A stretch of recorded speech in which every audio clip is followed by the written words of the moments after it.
All right, overnight, China warning the United States not to, quote, play with fire when it comes to Taiwan.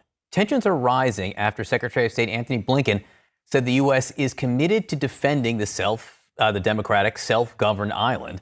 Beijing considers Taiwan to be part of its sovereign territory. CNN's David Culver live in Shanghai with more. This is different rhetoric than the normal back and forth or sometimes silent stares about Taiwan, David.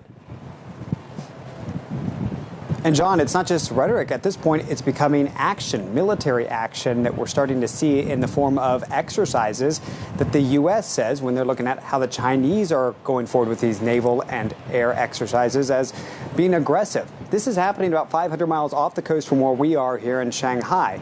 And it is something that is causing tensions to rise dramatically. Just in the past 24 hours, we learned that Chinese fighters and bombers flew over Taiwan's air defense zone. They incurred in that. It's caused a lot of unease for Taiwan and their defense ministry in particular, and it's put the U.S. in a difficult position. They now have to determine how to respond.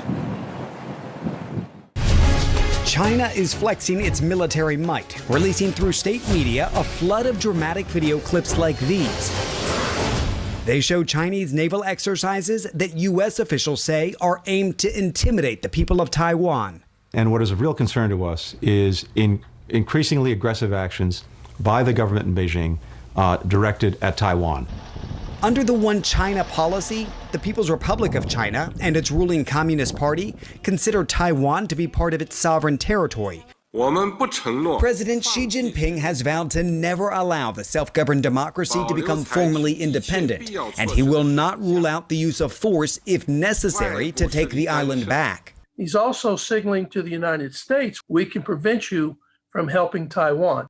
In recent months, the People's Liberation Army Navy showcasing its capabilities just off Taiwan's eastern coast. Military experts say that is a pointed effort to demonstrate that China can cut the island off from U.S. military support.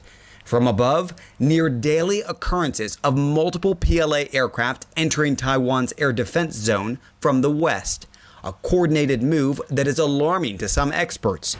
It has sparked strong words from Taiwan's foreign minister. We are willing to defend ourselves, and it's without any question. And we will fight the war if we need to fight the war. Taiwan's military is no comparison to China's. Where the PLA boasts more than 1 million soldiers, Taiwan only has 140,000 troops. China's got roughly 100 intercontinental ballistic missiles and more than 200 nuclear warheads. Taiwan has neither. That is why the island is so heavily reliant on allies, most especially the U.S. And we have a commitment to Taiwan under the Taiwan Relations Act to make sure that Taiwan has the ability to defend itself. But Biden administration officials stopped short of guaranteeing U.S. military intervention should Beijing make a move on Taiwan. Instead, the U.S. has been using its Pacific Fleet to showcase its own strengths. This photo from last week showing a Navy-guided missile destroyer's commanding officer sitting feet propped up as one of China's 2 aircraft carriers sailed by. And while the PLA has focused its exercises to Taiwan's east, the USS John McCain cruised to the west of the island last week, the guided missile destroyer passing through the Taiwan Strait, right between the mainland and Taiwan. In response, Chinese officials said the U.S. was stirring up trouble. U.S. military leaders believe a Chinese attack on Taiwan could be just years away. And I think the threat is manifest during this decade, in fact, in the next 6 years. My opinion is this problem is much closer to us than most think. The Biden administration facing mounting pressure on the matter as tensions at sea rise. But some analysts believe much of what we're seeing is unnecessary hype. The near-term goal is to deter independence, and China has largely achieved that goal.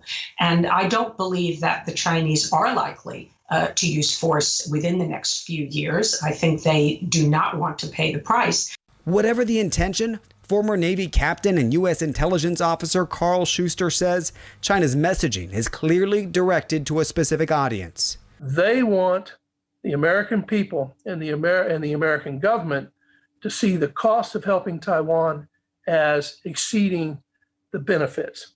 You well know, Captain, you're going to have Americans who will look at this and they'll say, why should Americans be involved in anything over there? Why should they care what's happening with Taiwan? To that, you would say, If we won't defend a 70-year partner from violent aggression, then other countries will look at it and believe we either are not capable or not willing to sacrifice anything for them.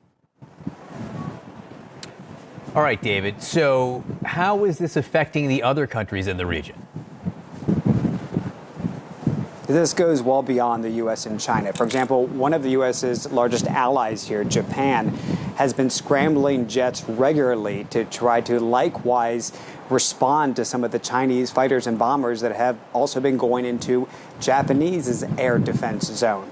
So a lot of eyes are on the U.S. and a lot of pressure put on the Biden administration to see how exactly they're going to respond if this continues to push towards the point of conflict. Because, John, what you have to look at is this is the red line, according to China. Taiwan is sovereign territory that the Chinese believe belongs to them. And so anything that infringes on that could lead to military conflict. David Culver, as always, thank you so much for your reporting.